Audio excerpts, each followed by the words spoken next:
Hey everybody, welcome to Money's No Object. I'm your host, Dylan Howell. This is episode number 151 of our YouTube channel and podcast, and I cannot be more excited to continue sharing with you guys personal finance topics that I think can be helpful for you in your long-term financial journey.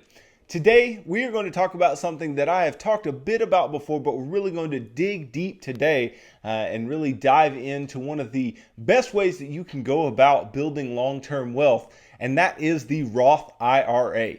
And I know I've talked a little bit about tax advantage accounts before and a little bit about their characteristics, but today is all about the Roth IRA, why it's important and why it gets so much coverage. Why do so many people talk about the Roth IRA? Why is it important and how can you benefit from its use? All of that and more in today's episode.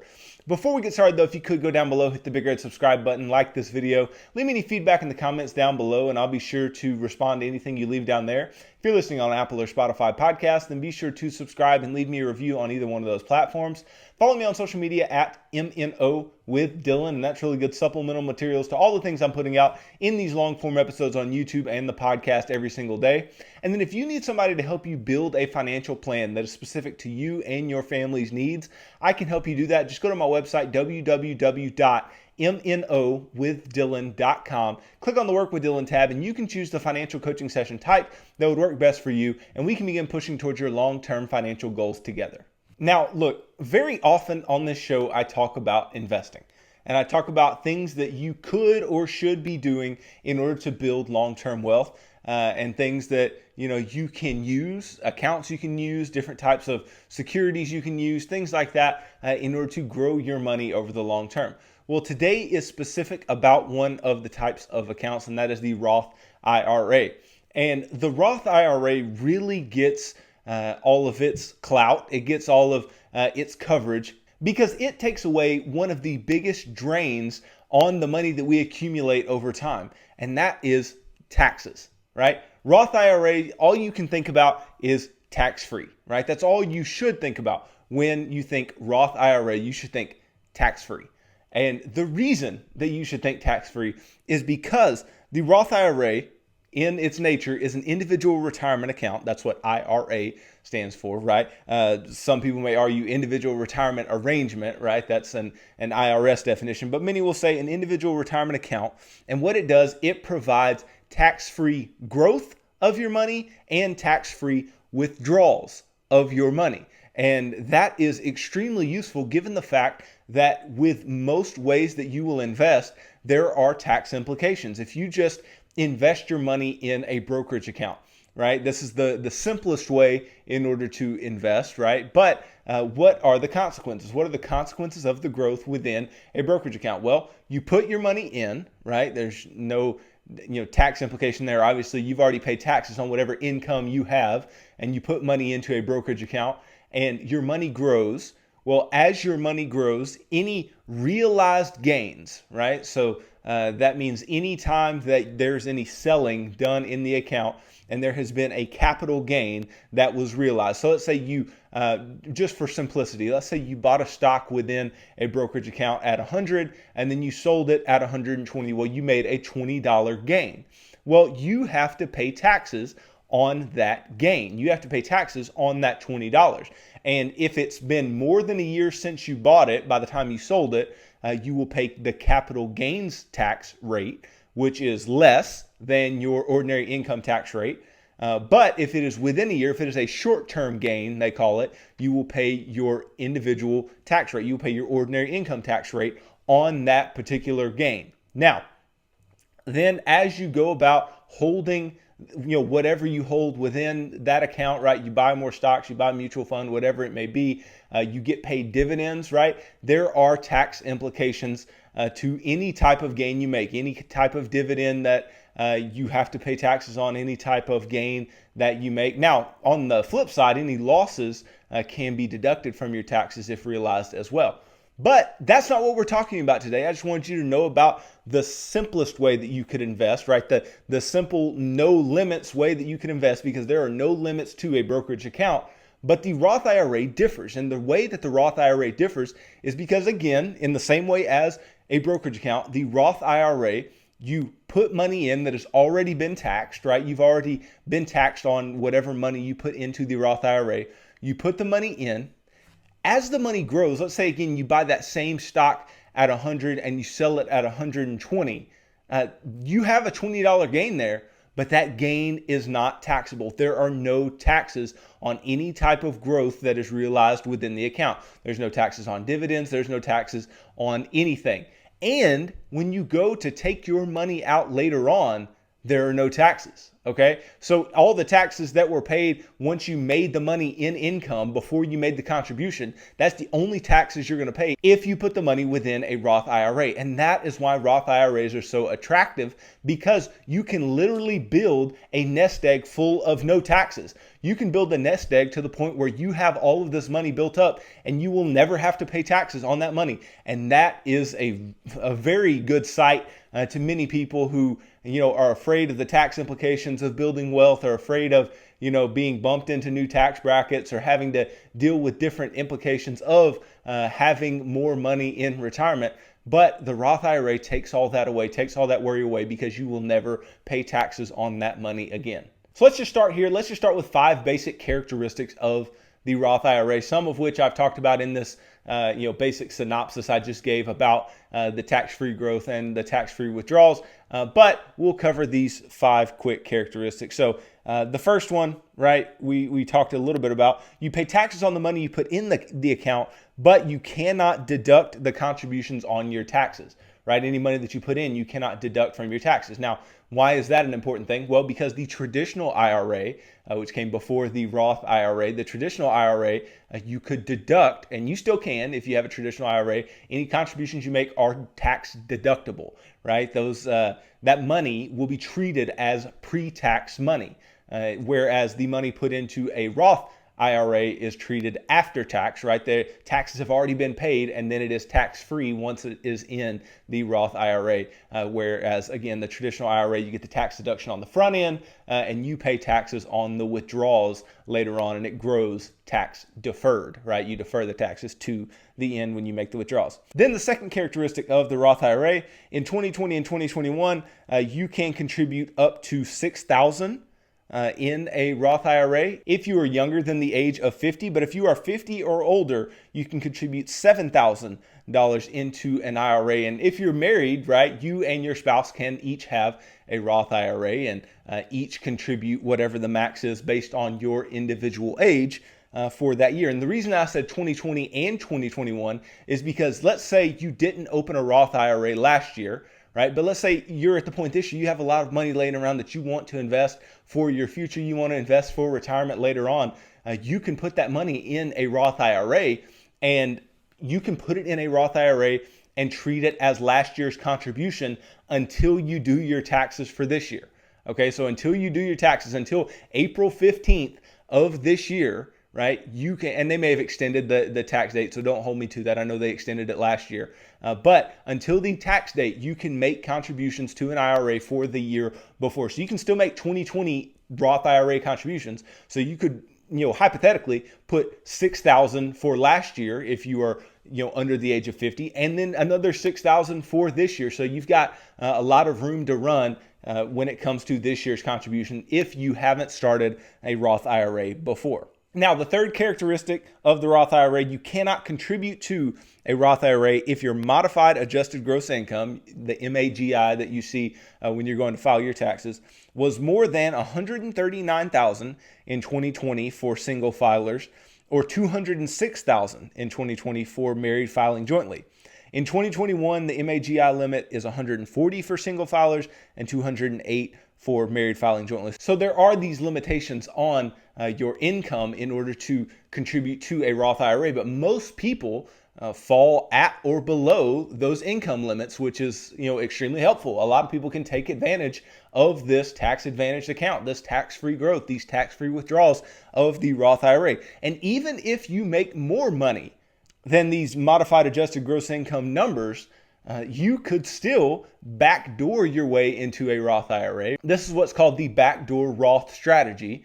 And basically the whole idea of the backdoor Roth is you make a contribution to a traditional IRA, right? Because traditional IRAs do not have income limits. Yes, they have income limits on the deductions, but we're not talking about traditional IRAs right now. We're talking about Roth.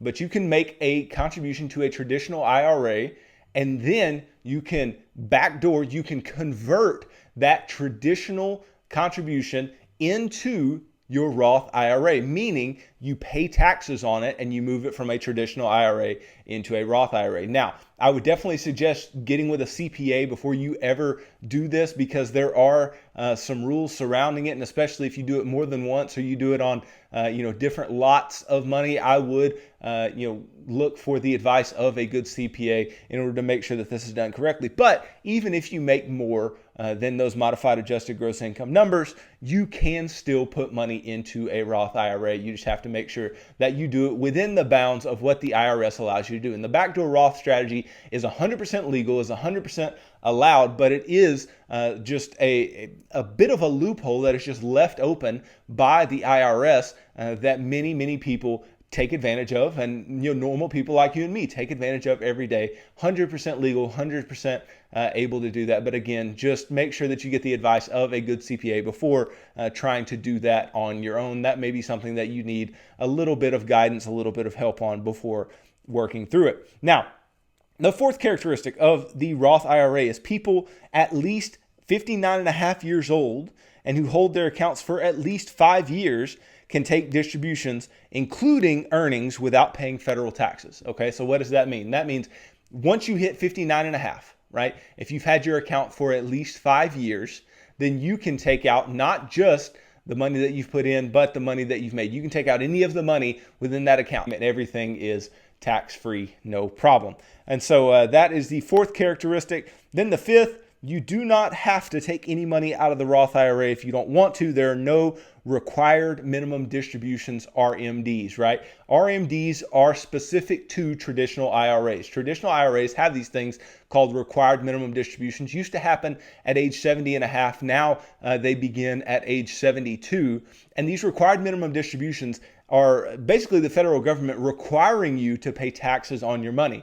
The thing about the Roth IRA is you've already paid taxes on that money. So they don't care when you take the money out. They don't care if you ever take the money out because you have already paid taxes on that money. Whereas the traditional IRA, you have yet to pay your income tax on that money because you got the tax deduction on the front end, and then they want their money at some point before you are to pass away. So they require these minimum distributions that you are to make that typically begin a little over 3% of the account's value over the course of the year. And so, but again, these are not for Roth IRAs, only for traditional IRAs, which is a distinct advantage of the Roth as well. Now, the Roth IRA, the only eligibility requirements that you have to have are that you are under the income limit. So that is for a direct contribution. We talked a little bit about the backdoor Roth option, right? So you could do the backdoor Roth no matter your adjusted gross income, but if you are under that income limit, you can make the direct contribution into the Roth IRA. And then if you have earned income, right, all that the IRS requires is that you have earned income, and the max you can contribute to a Roth in a year is the income from your work, or $6,000, or $7,000 if you're 50 or above. And this is just saying, hey, whatever money you make, right, you can contribute it to a Roth IRA, right? If you're just a stay-at-home parent, and let's say you do a little side hustle work and make $4,000 over the course of the year, you could put every bit of that $4,000 into your IRA, into your Roth IRA, and that is perfectly legal. That is perfectly fine to do, but you cannot put more than the contribution limits that we talked about a little while ago. Now, Roth IRAs, they do have what is called phase-out limits for income, right? We were talking about those direct contributions that you can make to the Roth IRA. They have these phase-out limits to where your contribution is reduced. The amount of contribution you can make is reduced, but it's not completely stuck on zero. So what do I mean? Well, for 2021, if you make between $125,000 and $140,000 as a single individual, your contribution maximum is reduced. So I said earlier, right, that the contribution limit for income for 2021 is $140,000 for a single filer. Well, it is, but for $125,000 to $140,000 of single filer income, it is less than the $6,000 maximum. And then for a married filing jointly couple, it is between $198,000 and $208,000 that the contribution is reduced. And then for 2020, if we want to take a look at that, it is $124,000 to $139,000 for the single filer, and then $196,000 to $206,000 for the married filing jointly couple. So all this means is that if you fall within that range, yes, you can still make contributions, but you cannot make the maximum contribution. You need to talk to a CPA, you need to talk to your brokerage firm and see what the maximum you can contribute is given a certain amount of income. And so that's something you do want to keep in mind as you move into this place of making Roth IRA contributions, especially if you're pushing up against those ceilings of income limits for contributions when you're making your Roth IRA contributions every year. So let's talk a little bit about the withdrawal and distribution rules of the Roth IRAs. So here's basically how they work. You can withdraw your original contributions whenever you want, okay? You can take out the contributions that you've made to your Roth IRA anytime you want. Again, this is not a reason to do so because we do want that money compounding for you, but you can do that whenever you want without owing any penalties, taxes, or anything, no matter how long your account has been open. That's because the money you put in is already taxed, right? It's already money that has been taxed, and so who cares if you take those contributions out? When you withdraw money from a Roth IRA, the IRS always assume your original contributions come out first. So they do this idea of FIFO, right? First in, first out, right? The first contributions you made are the first contributions that are taken out of your account. And then qualified withdrawals of investment earnings in the account come out tax-free. However, in certain circumstances, the IRS may want a piece of those returns in the form of taxes and possibly a penalty if you withdraw early or otherwise don't meet the rules for a qualified withdrawal. So if you haven't had the Roth IRA for at least 5 years and you're not 59 and a half, then you are likely going to be subject to some taxes and penalties on the earnings that you take out of your Roth IRA at some point. And so you need to make sure that you do meet those qualifications.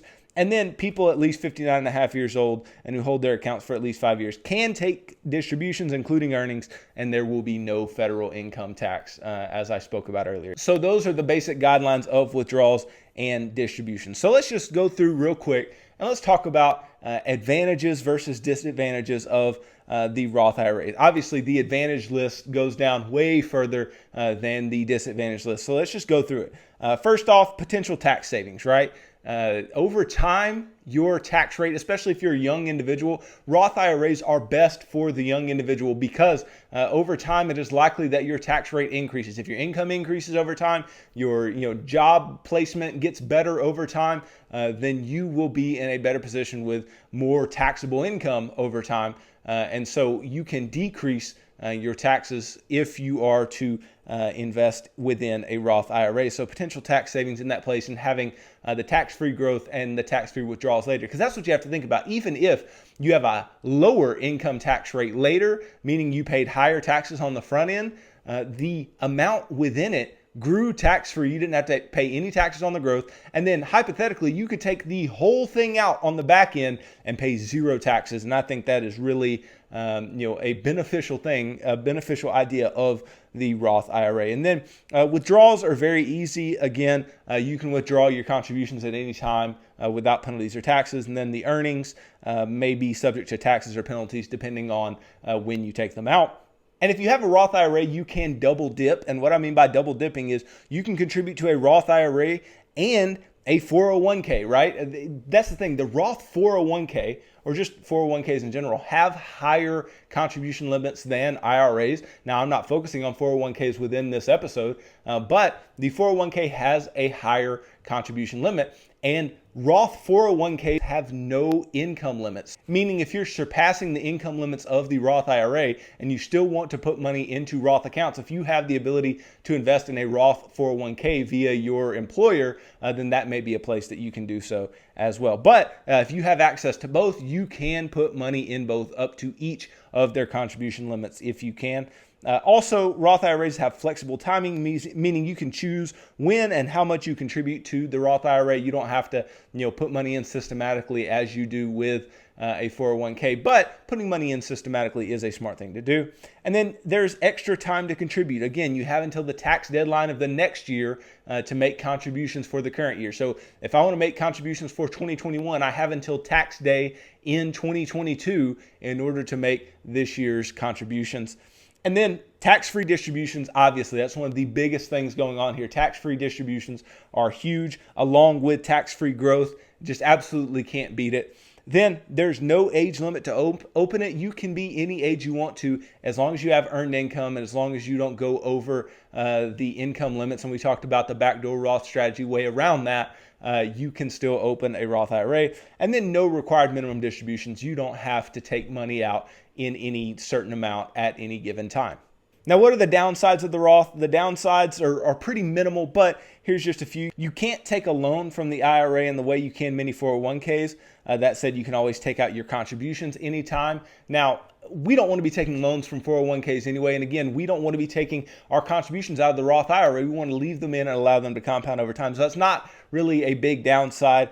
And then the other downside is early withdrawals. So any withdrawals made before age 59 and a half, right? They put that in place because they're saying, hey, we're giving you all these tax-free benefits, these tax-free withdrawals along with the tax-free growth.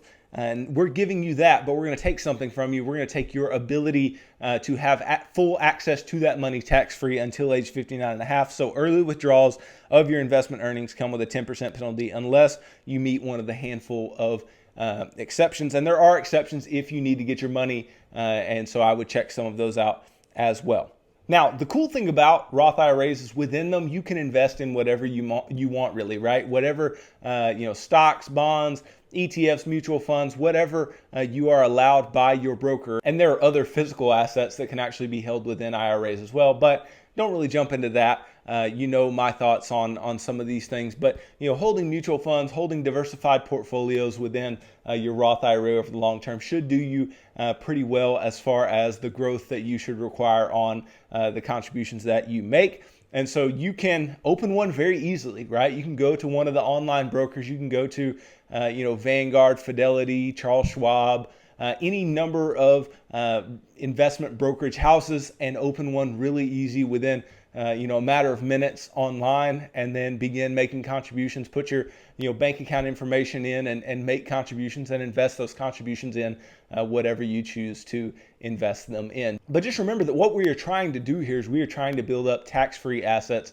for the future. And the really cool thing about the Roth IRA is if we get to the point where, we're older, we're about to pass things down to our children, right? Maybe we pass away. When you pass those things down to your children, you pass a Roth IRA down to your children, well, guess what? They don't pay taxes on that money either. So the money remains tax-free through the generations, right? So that's another distinct advantage of the Roth IRA, that if you put money in there, not only do you not have to pay taxes on it, your heirs don't have to pay taxes on that money either, which is absolutely huge, especially as the amount of money grows and the ability for that money to make big differences in the lives of others grows. And now, obviously, since Roth IRAs have the tax-free growth and the tax-free withdrawals at the end, you should be willing to put some of your more aggressive assets within a Roth IRA in most cases, because if the account grows in value, right, and it grows very quickly, and even if the mutual fund that you have has high turnover, whatever it is,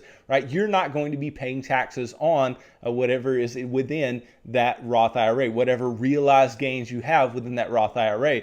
So that's a very beneficial thing. Whereas if you are holding those types of things, those types of investments within a brokerage account, a basic simple brokerage account, then you would end up having to pay taxes on those gains, and that could become really costly over time. But it's not costly at all, because you don't have to pay those taxes if it is within a Roth IRA. Look, I'm telling you, if you have not started you're saving for retirement, you're investing for retirement, or you're in that place where you can do so via the financial action plan, and you just haven't done so, or you're just kind of afraid, you don't really want to, the advantages of doing so within a Roth IRA are absolutely huge. And I would say if you can find a way to do so outside of any employer-sponsored retirement accounts that you have, right? If you have access to the Roth 401k, then yes, you should be taking advantage of that if you have a match, right? But the Roth IRA is just so beneficial. And so this is the way I would look at it as far as the pecking order of investment accounts, right? I tell you within the financial action plan, the third step, if you have a match, take it, right? If you have an employer match, take the match, invest up to the match. And that, is whether or not you have a Roth option within your 401k, because that's free money, or within your 403b or, TSP, whatever it may be, right? That's free money. And so we can't get free money back. We want to take advantage of that regardless of the tax treatment. We want the free money. It's better off if we go ahead and take it.